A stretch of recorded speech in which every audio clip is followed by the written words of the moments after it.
बालचित्रकलेचा ना मुख्य म्हणजे आपण जी मोठी माणसं किंवा मोठी मुलं चित्र काढतात त्याच्यापासून एक वेगळा तुकडा तोडणं फार आवश्यक आहे. भारतामध्ये गांधीजी, टागोर यांनी सुद्धा बालचित्रकलेला खूप महत्त्व दिलं आणि सहसा असं समजलं जातं अनेक घरांमध्ये सुद्धा की छे रे गोटे काय काढतं, जी काही चित्र आहेत का. 9 महिन्याच्या मुलीला त्यांनी स्टुडिओ थाटून दिलं. असं म्हणतात की बोलायला लागण्याच्या आधी मुलं चित्र काढायला लागतात. ते खूप खरं आहे. चव हा सेन्स लहान मुलांइतका उत्तम कोणी वापरत नाही. काही शाळांमध्ये या पद्धतीने एक्सपेरिमेंट्स केलेले आहेत, पण ते खूप अपुरे आहे. प्रत्येकाला एकतर कॉम्प्युटर इंजिनियर व्हायचंय किंवा डॉक्टर बनायचं. तर ह्या युगामध्ये तुम्ही काय सांगाल पालकांना?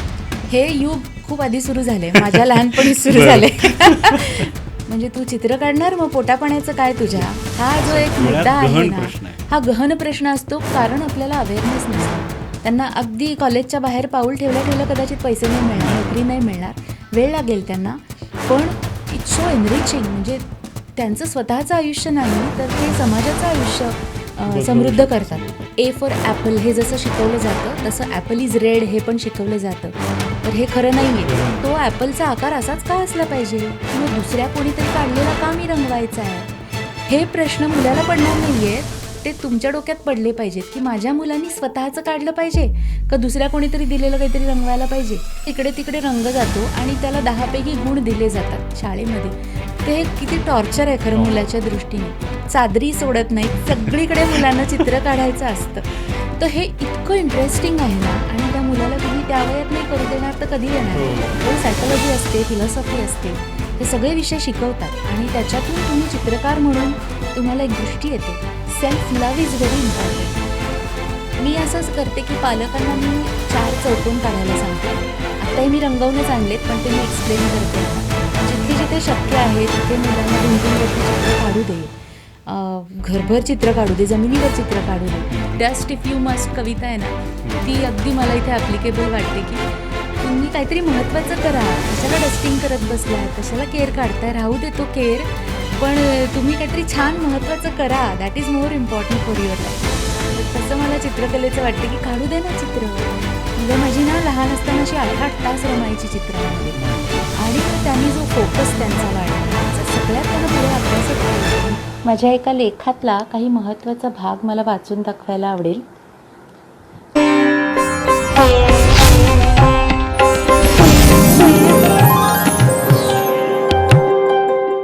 नमस्कार मंडळी, कसं चाललं आहे? मस्त मजेत ना मित्रांनो? असंच मस्त राहण्यासाठी आणि आपल्या ज्ञानामध्ये भर घालण्यासाठी आज मी आपल्यासाठी नवीन विषय घेऊन येत आहे. आजचा आपला विषय आहे बालचित्रकला आणि ह्या विषयावरती चर्चा करण्यासाठी आज आपल्याकडे आलेले आहेत आमच्या पुण्याच्या अतिशय गुणी, संवेदनशील आणि बहुआयामी चित्रकार आभाताई भागवत. ताई, आपण इथे आलात आणि आपला बहुमूल्य वेळ आम्हाला दिलात, त्याबद्दल तुमचे काहीहीच्या संपूर्ण टीमतर्फे खूप खूप आभार. मंडळी, तुम्हाला आभाताईंचा एक थोडक्यात परिचय करून देतो. बालचित्रकला हा आभाताईंचा आवडीचा आणि अनेक वर्ष अभ्यासाचा विषय राहिलेला आहे. त्यावर 100हून जास्त लेख विविध नियतकालिकांमधून प्रकाशितसुद्धा झालेले आहेत आणि लहान मुलांसाठी अतिशय क्रिएटिव्ह नव्या विचारांच्या कार्यशाळा त्या गेली 29 वर्ष घेत आहेत. आभाताईंची शैक्षणिक पार्श्वभूमी वैविध्यपूर्ण आहे. चित्रकला, शास्त्रीय नृत्य, कर्नाटक संगीत आणि यातील शिक्षण घेतल्यानंतर भारतीय प्राच्यविद्या, टीमवी व 3D ॲनिमेशन अमेरिकेमध्ये जाऊन त्यांनी डिग्री पूर्ण केलेली आहे. आर्ट थेरपी आणि पर्यावरण विषयांचे छोटे कोर्सेससुद्धा त्यांनी पूर्ण केलेले आहेत. त्यांचं काम बघून प्रेरणा घेऊन एका तमिळ लेखिकेने त्यावर पुस्तकसुद्धा लिहिलेलं आहे आणि एका भारतातील अतिशय मोठ्या समजल्या जाणाऱ्या प्रकाशनाने ते 9 भाषांमध्ये प्रकाशित केलेलं आहे. आभाताईंनी भारत, ऑस्ट्रेलिया, फिनलँड आणि अमेरिका येथील विविध नियतकालिकांमध्ये कला आणि सर्जनशील शिक्षणावर 100हून अधिक लेख प्रकाशित केले आहेत. आकाशवाणी, दूरदर्शन आणि अनेक राष्ट्रीय तसेच आंतरराष्ट्रीय संस्थांनी आभाताईंचे कार्य सादर केले आहे. त्यांचे कलेवरील धडे आणि बालभारतीच्या पुस्तकांची मुख्य पृष्ठे महाराष्ट्रातील माध्यमिक शाळेतील मुलांमध्ये खूप लोकप्रिय आहेत. आभाताई महिला चित्रकारांच्या स्ट्रीट आर्ट ग्रुप रंगजा या संस्थापक कलाकार आहेत, ज्यांनी पुण्यातील सार्वजनिक ठिकाणी आजपर्यंत 30हून अधिक अर्थपूर्ण स्ट्रीट आर्ट चित्रे रंगवली आहेत. पुण्यातील म्हातोबा टेकडीवर प्लास्टिक साफ करण्याचा उपक्रम त्यांनी राबविला आणि आजपर्यंत हे काम अखंड सुरू आहे. आभाताईंना त्यांच्या कामासाठी भारत आणि इतर देशांमध्ये अनेक पुरस्कारसुद्धा मिळालेले आहेत. त्यांनी बनविलेल्या ॲनिमेटेड शॉर्ट फिल्म युरेकाचे 10 वेगवेगळ्या आंतरराष्ट्रीय चित्रपट महोत्सवांमध्ये प्रदर्शन झालेले आहे. तर अशा ह्या गुणी आणि अतिशय टॅलेंटेड आभाताई आज आपल्याला चर्चेसाठी लाभलेल्या आहेत. मॅम, आपण आपला बहुमूल्य वेळ आमच्यासाठी दिलात त्याबद्दल तुमचे पुन्हा एक आभार मानतो आणि आजच्या आपण चर्चेला सुरुवात करूया. येस. बालचित्रकलेत कुठले कुठले विषय येतात? बालचित्रकलेचा ना मुख्य म्हणजे आपण जी मोठी माणसं किंवा मोठी मुलं चित्र काढतात त्याच्यापासून एक वेगळा तुकडा तोडणं फार आवश्यक आहे.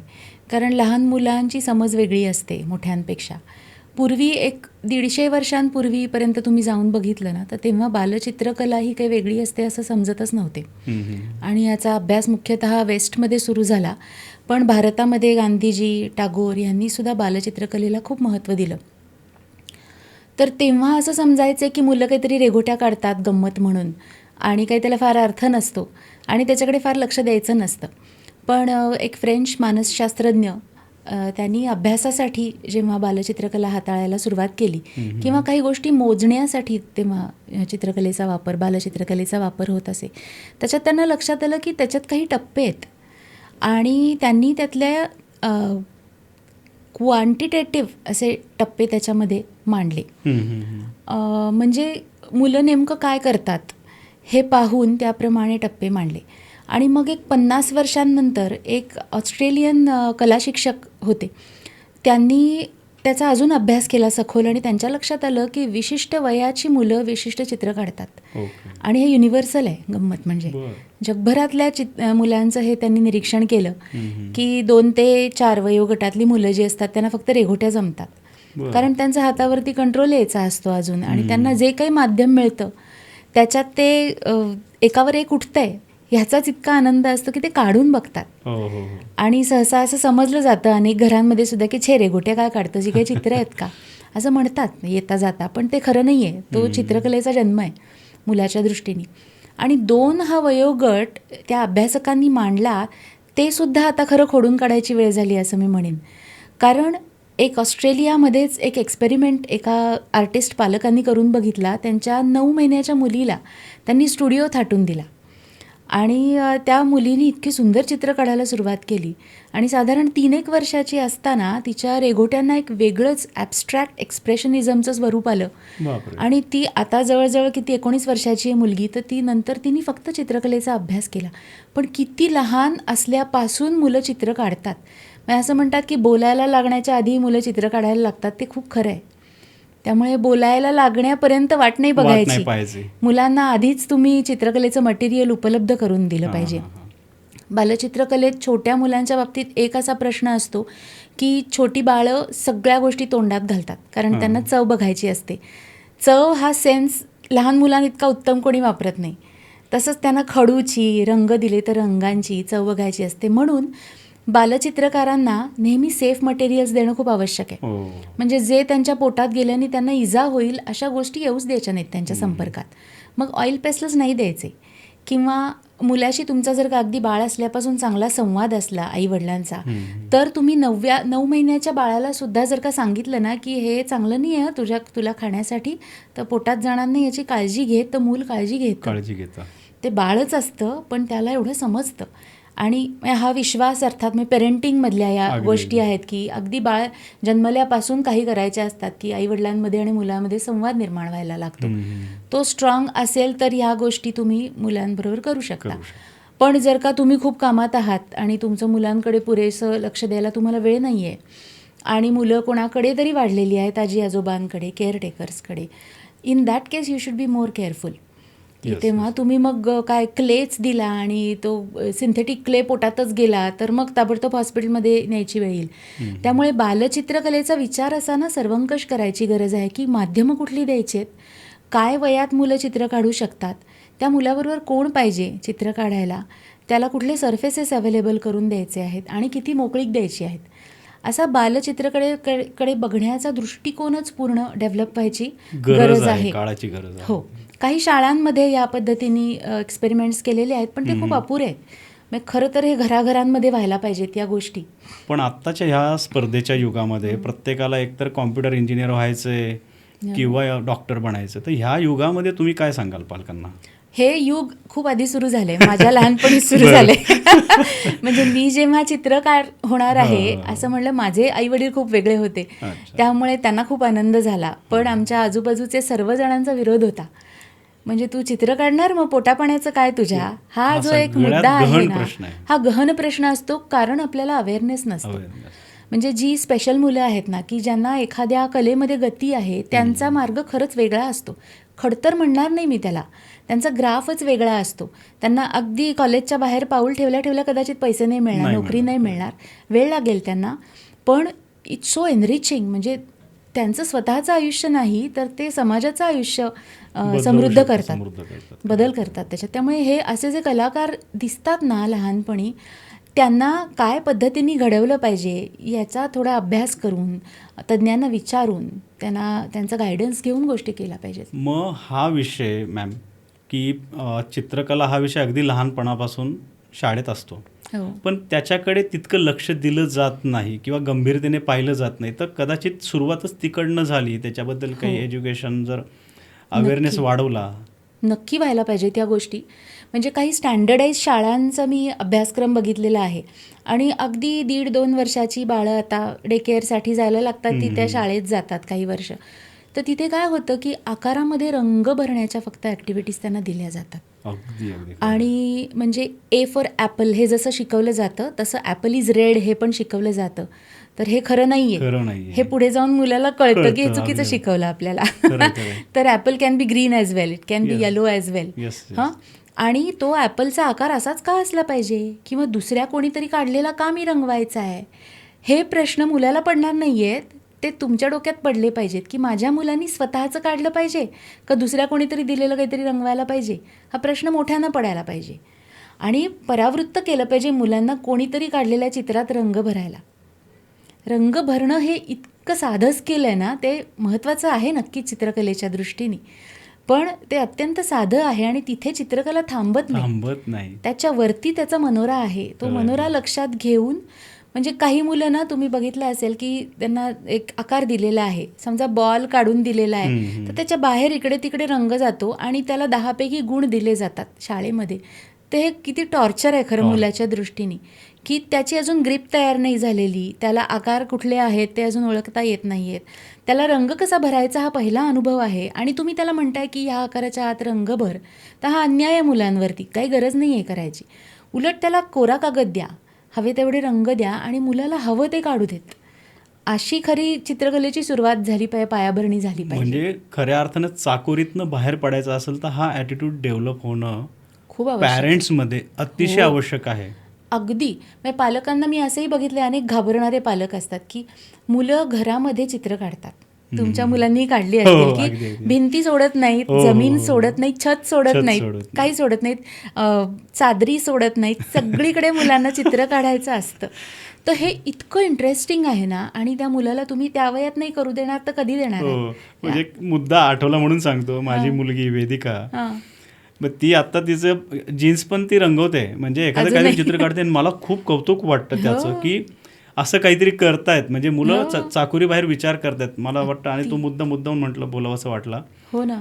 तर हा ॲटिट्यूड कदाचित तुमच्यामुळे डेव्हलप झालेला असेल. तो पाहिजे, पण सगळ्यांनी दाखवायला पाहिजे. एवढी मोकळीक, एवढ्या म्हणजे संकुचितपणातून बाहेर येणं फार आवश्यक आहे. मला इथे एक छोटंसं एक्झाम्पल सांगायला आवडेल, की माझा मुलगा एकदा शाळेतून आला, आणि कशी चित्रकला ही कशी त्यांची भाषा असते असंही नाही मी म्हणणार, खूप ते असं स्ट्रॉंग एक्सप्रेशन असतं मुलांचं. त्यांना त्या दिवशी शाळेमध्ये सूक्ष्मदर्शक दाखवला होता, आणि त्याच्यातून ते काय जीवाणू विषाणू सगळे बघून आला होता. He was thrilled. आणि तो सांगू शकत नव्हता, शब्दात तो नाही सांगू शकत. म्हणजे त्यांनी मला सांगितलं सुद्धा नाही की शाळेत काय केलं. तो आला, त्यांनी थेट खडू घेतला, आणि वरती जिथे खालची सगळी भिंत भरली होती, त्यामुळे वरती जिथे प्लेन होती जागा, तिथे असं एवढ्या मोठ्या आकाराचं सूक्ष्मदर्शकाचं चित्र काढलं. म्हणजे त्या सूक्ष्मदर्शकाचा आकार हा त्याला नवीन होता, त्याच्यातून दिसणं हे नवीन होतं, ते जीवाणू नवीन होते, ते सगळ्याचं त्यांनी भराभर अर्धा तास चित्र काढलं. आणि बोलला काहीच नाही. गंमत म्हणजे मग नंतरच मी त्याला विचारलं की हे काय आहे, तेव्हा त्यांनी सांगितलं की इट वॉज सो थ्रिलिंग. तर तो अनुभव त्याचा त्यांनी चित्रात कॅप्चर केला आणि म्हणजे तो व्यक्त केला. हो, म्हणजे चित्र हे काय असं म्हणतात ना की नुसतं एक्सप्रेशनचं माध्यम आहे. I think it's beyond that, की ते मुलाला एखादी गोष्ट अभिव्यक्त करण्यासाठी इतकं स्ट्रॉंग आहे ना माध्यम, की ते भाषेत सुद्धा नाही सांगू नाही शकणार, सांगू शकत. हसून रडून नाही सांगू शकणार, शेअरिंगमध्ये नाही सांगू शकणार. मग त्यामुळेच आपण व्यंगचित्राचं तितकं महत्त्व आहे का? कारण ज्या गोष्टी आपण कदाचित ज्या बोलू शकत नाहीत त्या चित्रातनं सहजगत्या व्यक्त केल्या जातात. व्यंगचित्र हा अगदी म्हणजे मोठ्यांनी करायचाच भाग आहे, मुलांना तो आवडतो प्रश्नच नाही. व्यंगचित्रासाठी चित्रकाराचं खूप वेगळं स्किल लागतं. अच्छा. आणि ते ओव्हर द इयर्स डेव्हलप करावं लागतं, काही ट्रेनिंग घ्यावं लागतं. आणि फारच सुंदर काही काही चित्रकार इतकं अमेझिंग काही काही गोष्टी कॅप्चर करतात त्याच्यात. त्याचं खूप वेगळं महत्त्व आहे. म्हणजे बालचित्रकलेशी नाही ते मी जोडून नाही घेणार, शकत. ओके. पण लहान मुलांना बघायला नक्कीच दिलं पाहिजे. ओके. त्यांच्या वयासाठी योग्य जो कंटेंट आहे तो त्यांनी बघितलाच पाहिजे. ओके. त्यातून त्यांना खूप वेगळ्या सटल गोष्टी कळतात. चित्रकलेचं शिक्षण दिलं जातं, त्याचे क्लासेस घेतले जातात, कार्यशाळा घेतली जाते. ह्याचं स्वरूप कसं असलं पाहिजे? हा खूप महत्त्वाचा आहे मुद्दा, कारण सर्रास ज्यांनी ट्रेनिंग घेतलेलं आहे चित्रकलेतलं किंवा नाही आहे घेतलेलं, असेही लोक छंदवर्ग घेताना दिसतात आपल्याला. याच्यात ना मला 2 गोष्टी खूप महत्त्वाच्या वाटतात. एक तर तुम्ही ट्रेनिंग घेतलेलं असो किंवा नसो तरीही तुम्ही चित्रकार असू शकता. म्हणजे प्रत्येकाला 16व्या आणि 15व्या वर्षी समजत नाही की मला चित्रकार व्हायचं आहे का नाही. त्यामुळे ते वेगळ्या कुठल्या तरी ब्रँचमध्ये ट्रेनिंग घेतात आणि शिक्षण पूर्ण झाल्यावर त्यांना लक्षात येतं की अरे माझं इन्क्लिनेशन जास्त चित्रकलेकडे आहे, तर ह्याच्यात मला काम करायचं आहे. आणि मग ते खूप उत्स्फूर्तपणे लहान मुलांना शिकवायला लागतात. आणि आता इंटरनेटची जोड आपल्याला असल्यामुळे त्याच्यावरती जे काही एक्सरसाइजेस लोक अपलोड करत असतात त्याची कॉपी केली जाते. टू सम एक्सटेंट हे हरकत नाही करायला, पण तुमचा बालचित्रकलेचा अभ्यास हवा. म्हणजे जे माणूस कॉलेजमध्ये जाऊन 10-10 वर्ष घालून चित्रकलेच्या डिग्र्या घेतं, त्या माणसाला जी कॉम्पिटिशन बघायला मिळते ना कॉलेजमध्ये, की माझ्या वयाची 60 जणं माझ्या वर्गात आहेत आणि केवढा स्ट्रगल आहे त्यांना चित्रकला शिकताना. सगळ्यांना नाही ते जमत. रिॲलिस्टिक आर्ट तिथे जी शिकवतात त्यातले 60तले 4 किंवा 5 जणांनाच ती जमते. तर हा सगळा प्रवास बघणं आणि त्याच्याबद्दल एक रिअलायझेशन होणं किंवा इतरांचा स्ट्रगल लक्षात येणं, ह्याच्यातून आपण खूप शिकत असतो चित्रकार घडताना. आणि शिवाय स्वतःचा एक स्ट्रगल चालूच असतो सायमल्टेनियसली. इतकं फ्रस्ट्रेशन येतं, कधी कधी तुम्हाला दिसतंय ते जमत नाही, इज व्हेरी फ्रस्ट्रेटिंग. आणि हे या सगळ्या कला शिकताना असं होतंच. तर तो जो प्रवास आहे ना तो खूप स्पेशल आहे. त्यामुळे तो डावलून तुम्ही जर का नुसतं छंद म्हणून करत असाल तर आय वूड डेफिनेटली रेकमेंड की अशा चित्रकारांनी थोडं तरी ट्रेनिंग घ्या, एखाद्या वर्षाचा तरी चांगला एखादा कोर्स करा. किंवा आम्हाला तिथे बालचित्रकला म्हणजे काय हे शिकवतात. व्यवस्थित त्याची पुस्तकं असतात, शिक्षक असतात ज्यांना त्याची माहिती असते, ते शिकवतात आम्हाला. म्हणजे त्यामध्ये चाइल्ड सायकोलॉजी सुद्धा येते का? हो, सायकोलॉजी असते, फिलॉसॉफी असते, हे सगळे विषय शिकवतात. आणि त्याच्यातून तुम्ही चित्रकार म्हणून तुम्हाला एक दृष्टी येते, ती खूप महत्त्वाची आहे. त्यामुळे हे जे छंद वर्ग घेतात किंवा चित्रकलेचे वर्ग घेतात, त्याच्यात जे चालत आलेलं आहे ना परंपरा म्हणजे काय, ती 100च वर्षाची परंपरा आहे खरं तर. त्याच्या पलीकडे विचार करणं आवश्यक आहे.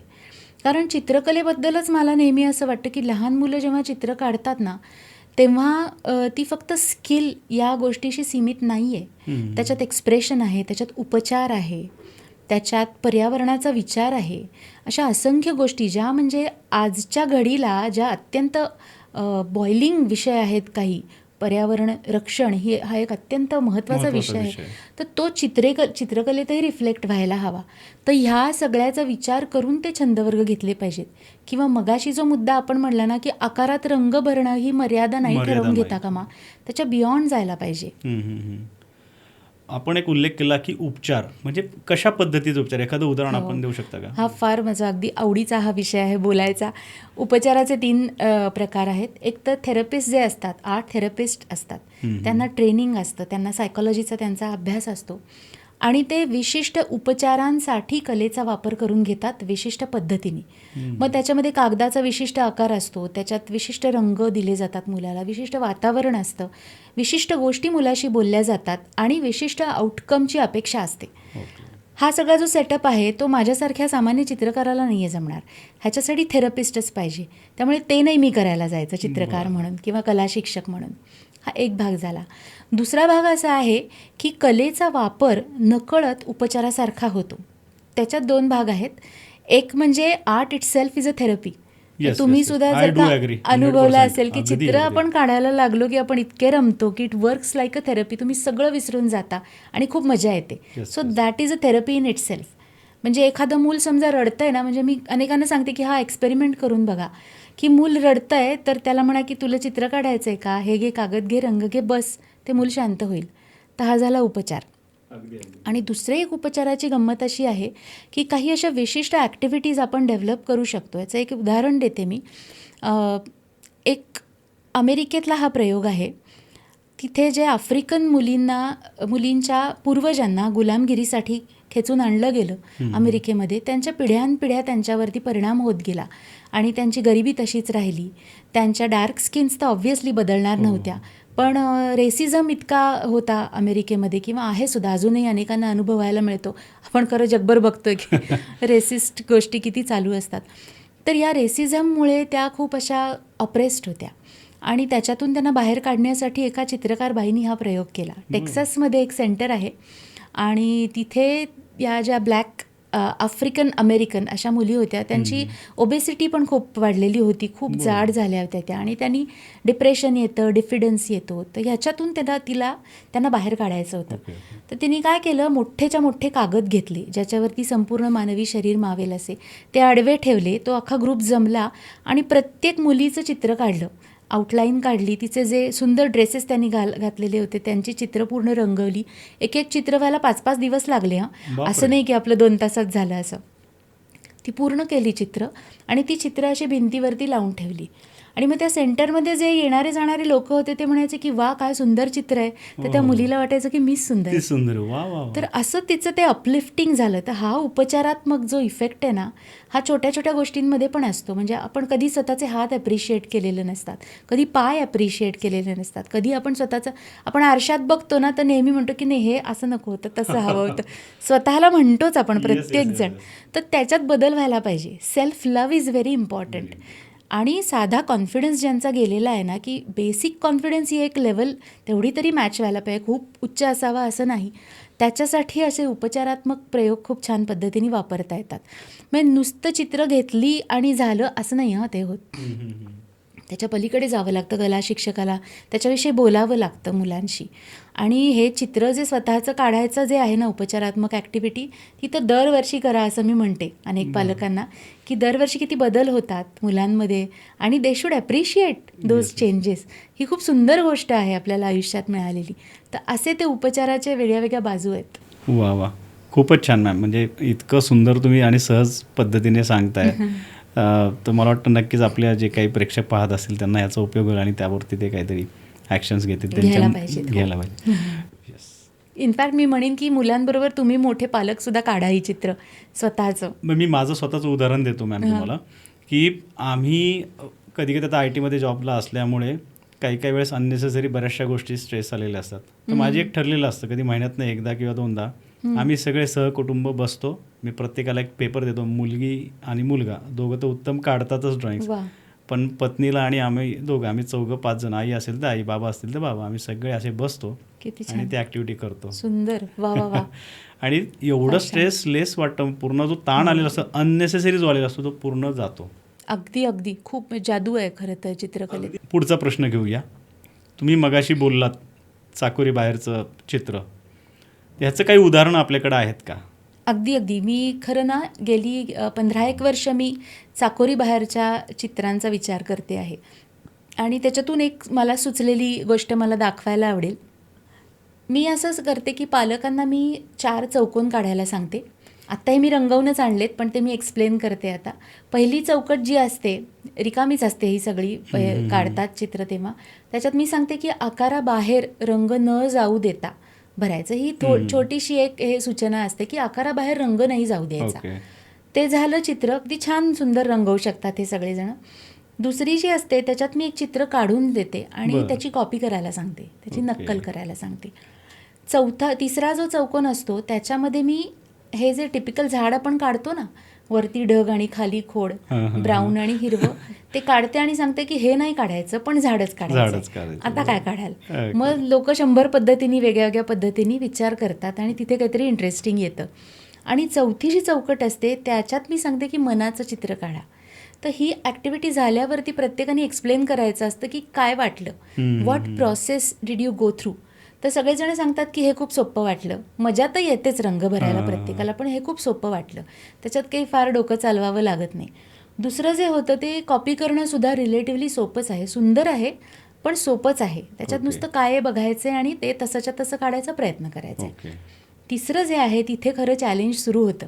म्हणजे लहान मुलांच्या बाबतीत पण हा विचार आपण करून बघूया की एखादं मूल वर्गामध्ये येऊन सांगतं की ताई मला हे नाहीच जमत आहे किंवा हे मला असंच येतं, तर तेव्हा त्याला सांगावं लागतं की असं नको काढूस, आता वेगळा विचार कर.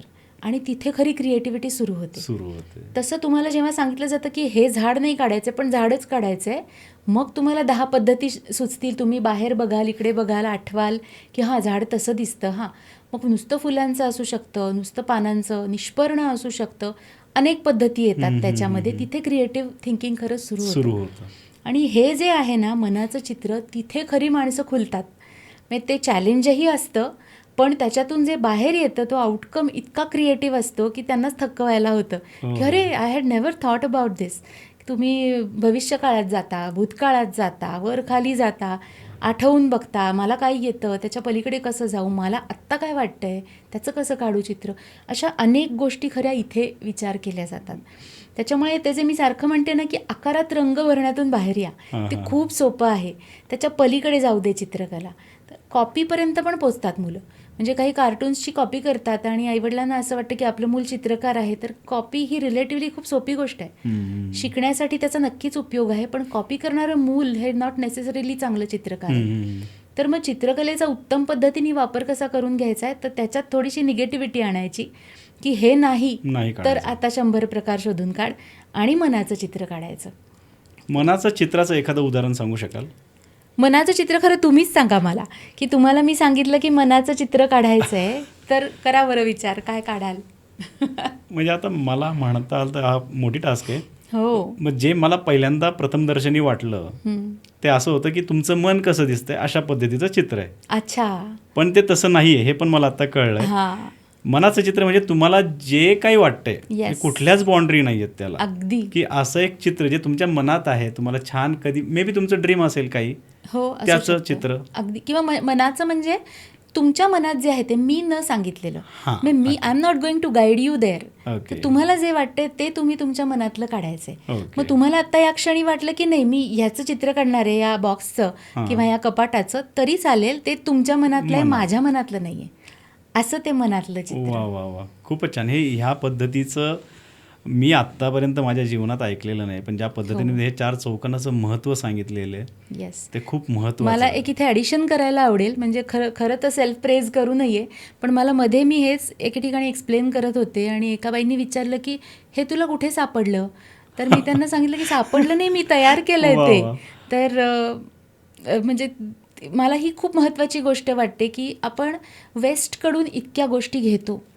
अनेक वर्ष आपल्याला सवय लागली आहे की पाश्चात्य देशांनी जे तयार केलेलं आहे तेच घ्यायचं आणि ते माहिती असल्यासारखं शिकवत राहायचं. तर भारतासारख्या देशामध्ये, पुण्यासारख्या शहरामध्ये एक मुलगी चित्रकार हे शोधून काढू शकते, हे मला सांगायला खरं संकोच वाटतो, पण हे खूप विशेष आहे.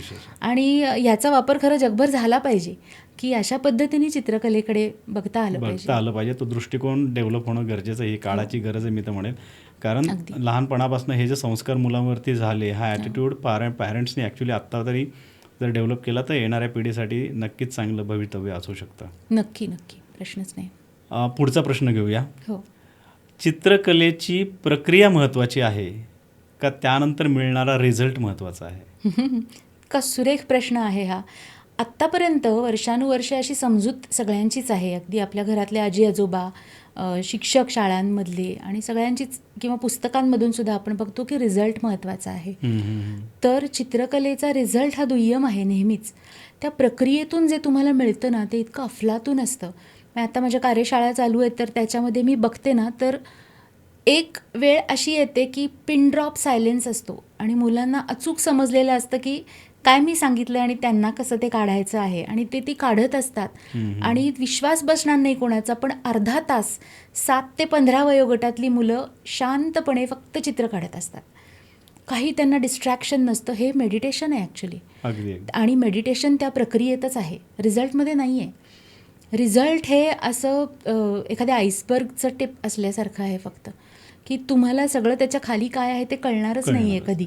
आणि त्या प्रोसेसमधून जी शांतता मिळते, जे सुचतं, जी क्रिएटिव्हिटी खुलते, जी मजा येते, जो आनंद मिळतो, किंवा त्या क्षणात तुम्ही क्षणस्थ होता त्याच्यात, इट्स व्हेरी मेडिटेटिव्ह. त्यामुळे प्रक्रिया हीच महत्त्वाची आहे. आपण जे मोठ्याल्या चित्रकारांचे रिझल्टसुद्धा बघतो ना, चित्र जी बघतो ती अफलातूनच असतात, ते मोठे चित्रकार असल्यामुळे. पण त्यांच्याशी तुम्ही जर का बोलायला गेलात तर प्रक्रियेबद्दलच सांगायला त्यांना जास्ती असतं. हो, मला उदाहरण द्यायला आवडेल फिल्म संबंधी. खऱ्या अर्थानं फिल्म ज्यावेळेस बनत असते, हो, एखादा पिक्चर आपण बनवलेलंच आहे ॲनिमेशन एक, आणि त्याचा आपण उल्लेख पण केला थोड्या वेळापूर्वी. हो, ती बनवण्याची प्रक्रिया खरं मजेदार असते.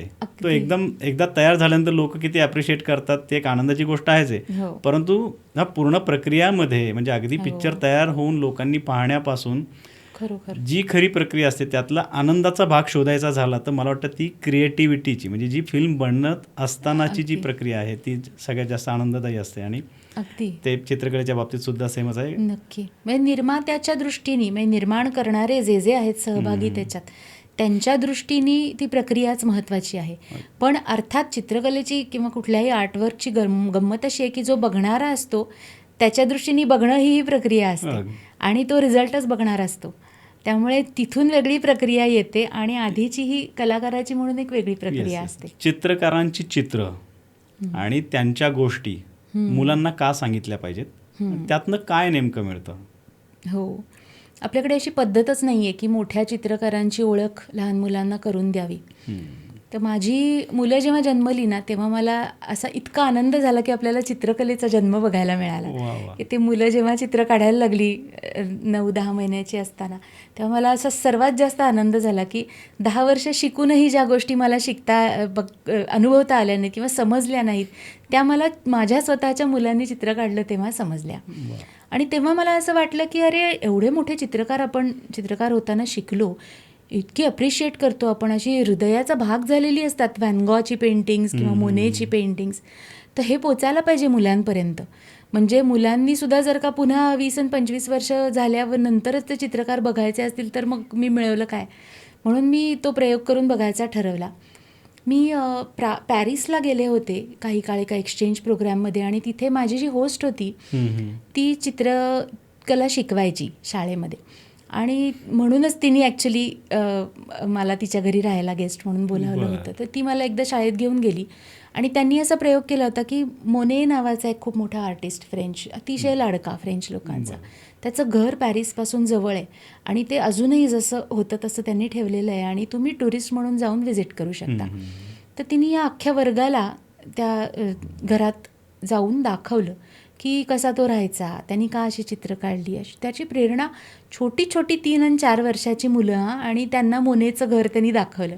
काय श्रीमंती आहे. आणि मग परत आल्यावरती ती तो एक्सपेरिमेंट मला दाखवत होती की त्यांनी काय केलं, मोनेच्या चित्रांचे प्रिंट्स काढले आणि ते प्रिंट्स मुलांना दिले छोटे, आणि एक काळा कागद घेतला आणि त्याच्यात एक चौकट कापली आणि मुलांना सांगितलं की हे चौकट फिरवा तुम्ही प्रिंटवरून आणि तुम्हाला कुठला भाग आवडतो तिथे कागद चिकटवा आणि आता ती चौकट घेऊन तुम्ही स्वतःचं चित्र पूर्ण करा. तर मला हा फार इफेक्टिव्ह वाटला होता तेव्हासुद्धा एक्सपेरिमेंट. मला मुलं झाली तेव्हा मी हाच करायचा ठरवला त्यांच्याबरोबर की बघू तरी आपली मुलं काय करतात. म्हणून माझ्या मुलाच्या वर्गातल्या सगळ्या 20-21 जणांना घरी बोलावलं होतं आम्ही शिबिरासाठी आणि आम्ही मोनेची चित्र पाहिली. प्रत्यक्ष चित्र बघणं तर आपल्याकडे खूप अवघड आहे, त्यामुळे मोठ्या स्क्रीनवर चित्र पाहिली आणि मुलांना मी एक तुकडा दिला मोनेच्या चित्राचा. तो त्यांनी हवा तसा चिकटवला आणि चित्र पूर्ण केली. तर त्या निमित्ताने जे चित्रकाराच्या जवळ जाणं आहे, चित्रकाराची गोष्ट ऐकून घेणं आहे, तो कसा राहिला हे समजून घेणं आहे, हे खूप इन्स्पायरिंग आहे. अगदी त्या 3.5 वर्षाच्या मुलांच्या दृष्टीने पण त्यातून खूप प्रेरणा त्यांना मिळाली. त्यांना प्रश्न पडले.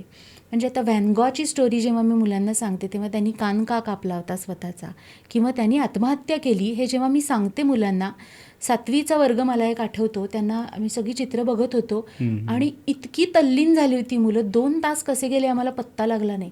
त्यांनी प्रत्येक चित्र, त्याची स्टोरी, तेव्हाचा काळ, त्यांनी कान का कापला, मग असं नाही करता कामा, हे सगळं मुलं बोलत होती. बापरे. किंवा अरे बापरे, आत्महत्या का केली, हे किती वाईट आहे. हे त्या निमित्ताने आपल्याला सुद्धा ना निमित्त मिळतं हे मुलांशी डिस्कस करायला की हा योग्य मार्ग नाही आहे जरी त्यांनी केलं तरी. तर अशा खूप वेगळ्या वेगळ्या गोष्टींना आपण मोठे चित्रकार दाखवून स्पर्श करू शकतो. आणि मग पुन्हा आता असाही ॲडल्ट कंटेंट काही कधी असू शकतो चित्रांमध्ये, तर तो टाळणं हे सुद्धा खूप आवश्यक आहे. नाही तर तुम्ही भलतंच काहीतरी मुलांसमोर ठेवलं तर त्यांना लहानपणी काहीतरी भीषण प्रश्न पडू शकतात. तर हे नाही होऊ द्यायचं. त्यामुळे निवडावे लागतात काही चांगले चित्रकार. मग त्यात भारतीय असू देत, काही जॅपनीज असू देत, काही चायनीज, वेगळे वेगळे असू देत चित्रकार. आणि ते चित्रकार त्यांना सांगितल्याने, त्यांच्या स्टोरीज सांगितल्याने कोण जाणो कदाचित त्यातनंच चित्रकार तयार होतील. होऊ शकतो. कारण ह्या गोष्टी माहीतच नसतात, पालकांनाच माहीत नसतात, तर मुलांना कशा माहिती असतील. म्हणजे असं म्हटलं जातं, मी कुठेतरी ऐकलं एका व्याख्यानात, की लहान मुलांना तुम्ही गोष्ट ज्या पद्धतीने रात्री झोपताना सांगत असाल ते एक फार प्रभावी माध्यम आहे त्यांच्यावरती संस्कार करण्याचं. तर मला वाटतं त्यापैकीच हा एक प्रकार आहे. अगदी नक्कीच. आपण तयार केलेल्या काही ॲक्टिव्हिटीज आहेत, आम्ही ऐकलेल्या आहेत, तर त्याचं वेगळेपण काय आहे, काय सांगाल आपण? हो, मी नेहमीच म्हणजे एका मासिकासाठी मी दर महिन्याला, चिकूपिकू नावाचं एक मासिक आहे, त्याच्यासाठी मी दर महिन्याला नवी ॲक्टिव्हिटी तयार करते. आणि मला प्रत्यक्षात लहान मुलांबरोबर काम करताना जेवढं सुचतं ना तेवढं इंडिपेंडेंटली सुचायला खूप चॅलेंजिंग वाटतं. पण मुलं समोर असली की मला सुचतात अशा ॲक्टिव्हिटीज, की आता ह्याच्यातून हे करून बघू, त्याच्यातून ते करून बघू. तर तशा माझ्या ॲक्टिव्हिटीज असतात. म्हणजे एक अशी सुचली होती ॲक्टिव्हिटी की षटकोन ह्याचे जे असतात ना, मधमाशांचं जे पोळं असतं, प्रत्येक षटकोन असतो. आता आपल्या डोळ्यासमोर फोटोग्राफी इतकी येते की आपण त्या इमेजेस बघितलेल्या असतात, क्लोजअप्स बघितलेले असतात. तर त्याचं चित्र कसं काढायचं, तर ते षटकोन नाही काढायचे.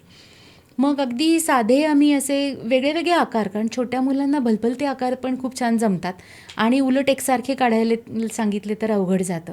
तर तसे आकार काढून त्याच्यात पिवळ्या रंगाच्या वेगळ्या वेगळ्या शेड्स भरायच्या आणि त्याच्यात माशा काढायच्या, एक एक एक एक माशी काढायची आणि मग त्यानिमित्ताने त्या मधमाशांच्या स्टोरीज सांगायच्या. हा एक उपक्रम घेतो. किंवा विज्ञान आणि चित्रकला ह्याची जी अशी कंपार्टमेंट्स केली आहेत ना, की मला माझ्या लहानपणापासून कायम भीती वाटली की अरे बापरे, हे सायन्सची लोक म्हणजे ही ग्रेट, आपण काय तुच्छ, चित्रकार कलाकार म्हणजे तुच्छ. तर अशी एक आपल्या समाजामध्ये धाटणी आहे. तर ती मोडून काढायला पाहिजे असं माझ्या काही मित्रमंडळींनाही वाटतं, जे विज्ञान शाखेचे अभ्यासक आहेत त्यांनाही आणि चित्रकारांनाही. तर ते करण्यासाठी आम्ही एक गोफ कला विज्ञानाचा नावाचं एक शिबिरच सुरू केलं बालभवनमध्ये. आणि त्याच्यामध्ये माझी एक मैत्रीण आहे जी पोस्ट डॉक्टरेट केलेली आहे तिने स्टॅनफर्डला जाऊन. खूप मोठ्या लेवलची ती सायंटिस्ट आहे. ती आणि मी, आम्ही दोघी मिळून काही कलेच्या आणि काही विज्ञानाच्या अशा ॲक्टिव्हिटीज एकत्र करतो. म्हणजे त्याच्यात अगदी रंग फ्रॉम द स्क्रॅच तयार करणं, रंगाचे गुणधर्म समजून घेणं, त्याचा pH समजून घेणं, ह्या काही विज्ञानातल्या गोष्टी झाल्या.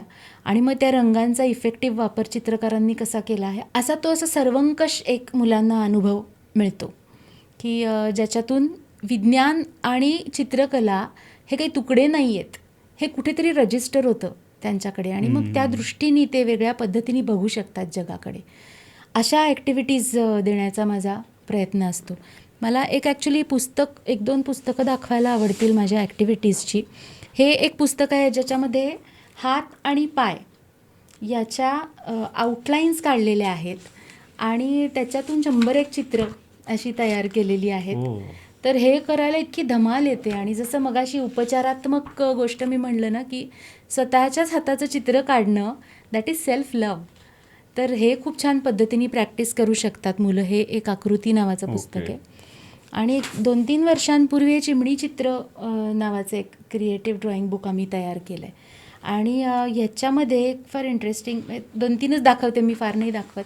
ही अशी गोधडी आम्ही काढून दिली आहे की वेगवेगळे पॅटर्न्स आहेत आणि मुलांनी ते भरून, इतकी मजा येते मुलांना ती. आणि गोधडी काय हे समजतं, गोधडीचं पूर्वीचं महत्त्व आणि आत्ताचं सिग्निफिकन्स हे खूप वेगळं आहे ते समजतं. किंवा असं ना, मुंग्यांचं वारूळ काढून दिलं आहे आणि मुलांनी मुंग्या काढायच्यात त्याच्यात भरपूर, आणि मग किती होतात मुंग्या त्या मोजायच्या. किंवा हा इथे असा ऑस्ट्रेलियन अबॉरिजिनल स्टाईलचा एक चंद्र दिला आहे, मी पूर्ण केला आहे तो, पण मुलांनी ठिपके ठिपके काढून, म्हणजे ती मुलं एंगेज सुद्धा राहतात.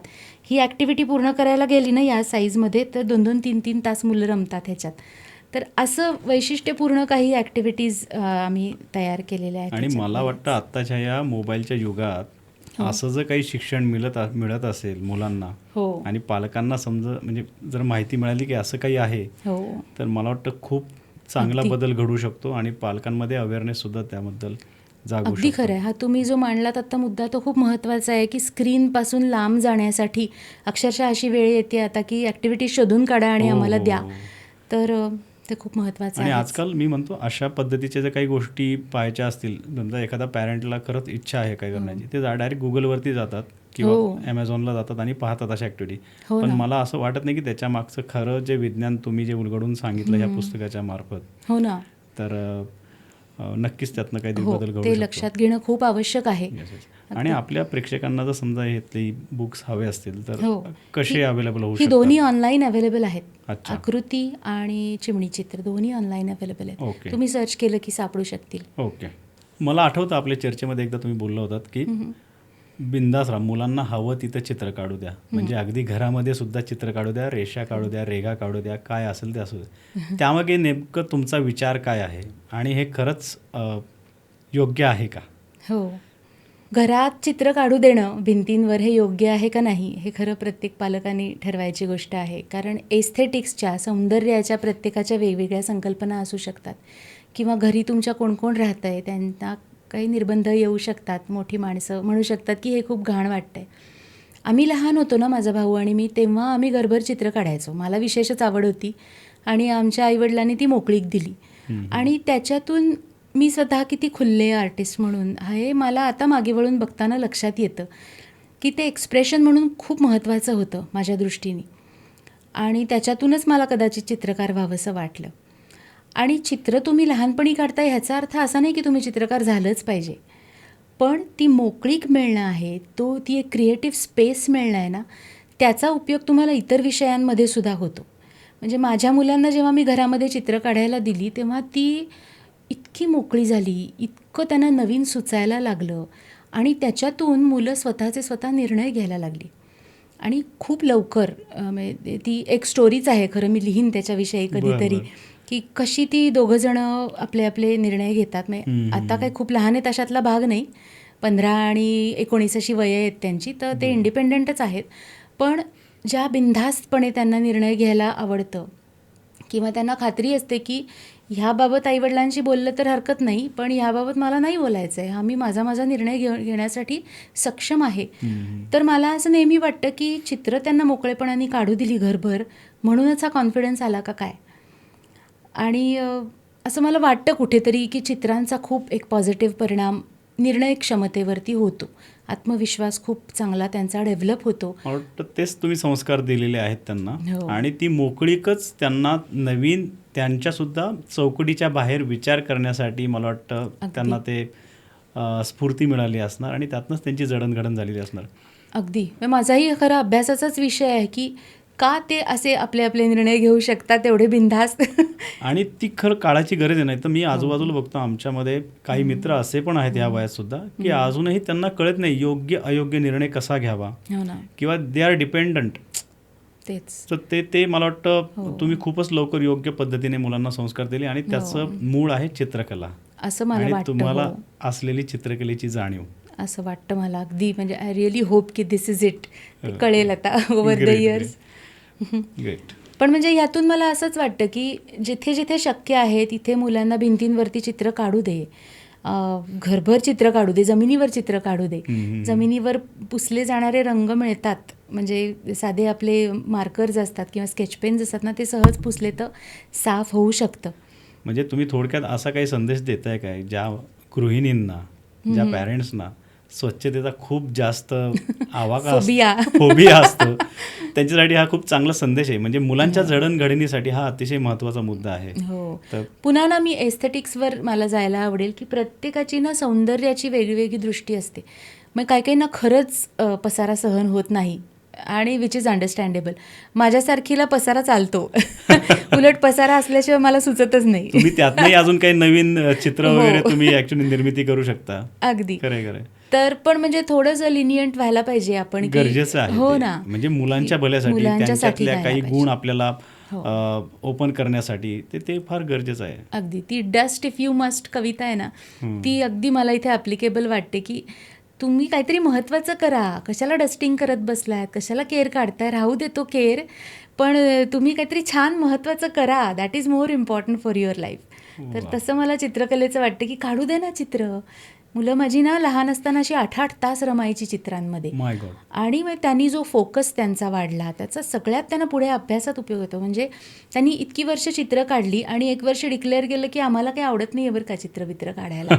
हे मला इतकं महत्त्वाचं वाटलं की अरे त्याला वेळेवर कळलं की त्याला चित्रकार नक्की व्हायचं नाही आहे. वा. नाहीतर मी चित्रकार म्हणून लादू शकले असते ना की नाही तू चित्रकारच हो, या परीक्षा दे, असं कर. पण त्यांनी ते धुडकावून लावलं. हे मला खूप महत्त्वाचं वाटलं की काय नको आहे हे जेव्हा समजतं ना, तेव्हा काय हवं हे शोधायला तुम्हाला सोपं स्पेस जातं, मिळते. स्पेस मिळते. वा वा, किती छान मुद्दा तुम्ही आणि अगदी हो. सहज सांगितलं, आणि ते पण स्वतःच्या अनुभवातनं. ही खूप हो. मोलाची गोष्ट आहे आणि ह्याचा नक्कीच आपल्या प्रेक्षकांना उपयोग होईल. हो. पुढचा प्रश्न घेऊया ताई. Yes. सगळ्यात महत्त्वाचं, आता आपण एवढं बोलतोच आहे, परंतु प्रत्येक ठिकाणी काही आभाताई पोहोचू शकत नाही पालकांपर्यंत किंवा विद्यार्थ्यांपर्यंत.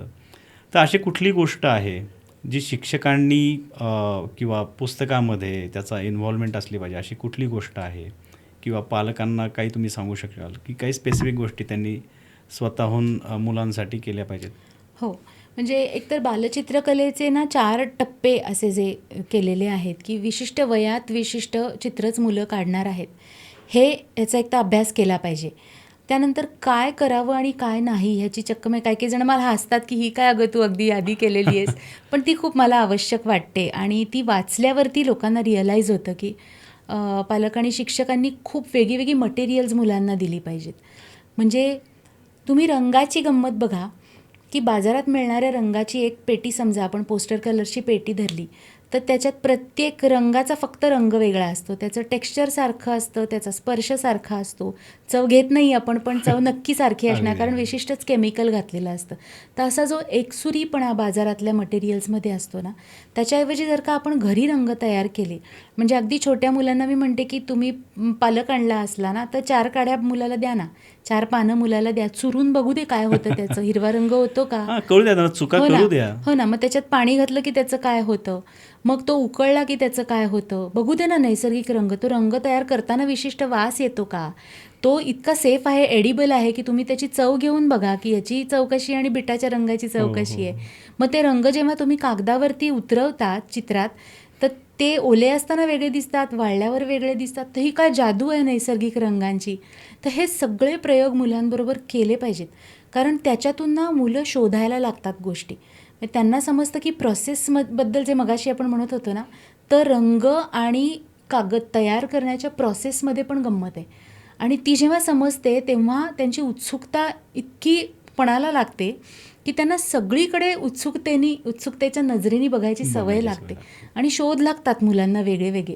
काही अत्यंत सामान्य शोध लागतात पण त्याच्यातून खूप छान पण काहीतरी सापडू त्यांची शकेल. स्वतःची डेव्हलपमेंट होते, ते सगळ्यात महत्त्वाचं आहे. स्वतः ते परावलंबी न राहता स्वावलंबी व्हायची ती प्रोसेस असते मला वाटतं. आणि खरंच हे चित्रकलेतनं साध्या प्रयोगातनं खूप जास्त चांगल्या पद्धतीने प्रभावीपणे आपण मुलांवरती त्याचा संस्कार करू शकतो. खरंय.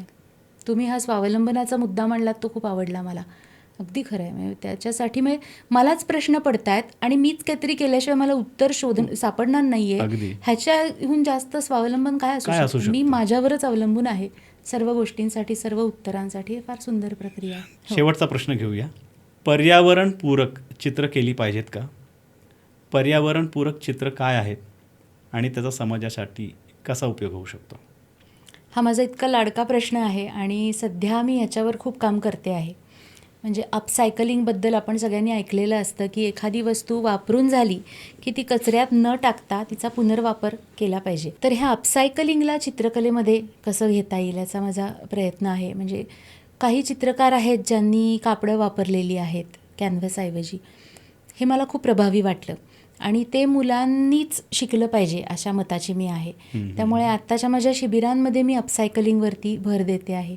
मग काय करतो आहे आम्ही की जुनी जी वापरून झालेली कापडं आहेत जी आता आपण टाकून देणार आणि जी लँडफिलला जाऊ शकतात किंवा जाळली जाऊ शकतात, त्याच्यातून प्रदूषण निर्माण होऊ शकतं. तर ते टाळण्यासाठी त्याचाच कॅनव्हस करायचा. म्हणजे छोट्या छोट्या मुलांना जे कॅनव्हसेस आणून देतात ना आणि त्याच्यावर चित्र काढली की अशी पालकांची समजूत होते की आता आपलं मूल चित्रकारच व्हायचं बाकी राहिलं आहे की इतकं ते सुंदर चित्र काढते. तर तुम्ही कुठलं माध्यम वापरताय हे इमटेरियल आहे. तुम्ही चित्र कसं काढताय किंवा त्याच्यात प्रोसेसेस काय काय इन्व्हॉल्ड आहेत हेच सर्वात महत्त्वाचं आहे. त्यामुळे कॅनव्हसेस अपसायकल करायला शिकायचं. तर या शिबिरामध्ये मी असंच केलं की साधा पुठ्ठा लावायचा, त्याच्यावरती घरातलीच कुठली तरी कापडं असं गोधडीसारखं छोटंसं शिवून ती चिकटवायची आणि त्याच्यावरच चित्र काढायचं. मग त्याच्यावर विशिष्टच रंग वापरावे लागतात, तेही शोधून काढावं लागतं.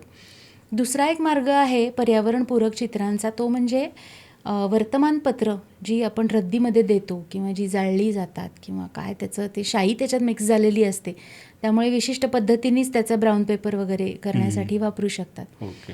तर वर्तमानपत्र वापरायची आणि त्याचे वेगळ्या वेगळ्या प्रकारे कॅनव्हसेस करायचे. म्हणजे एक इतकं सिम्पल आहे, अगदी छोटी मुलंसुद्धा करू शकतात की सध्या आपल्याकडे बिग बास्केटच्या कृपेने भरपूर ब्राऊन बॅग्स येतात.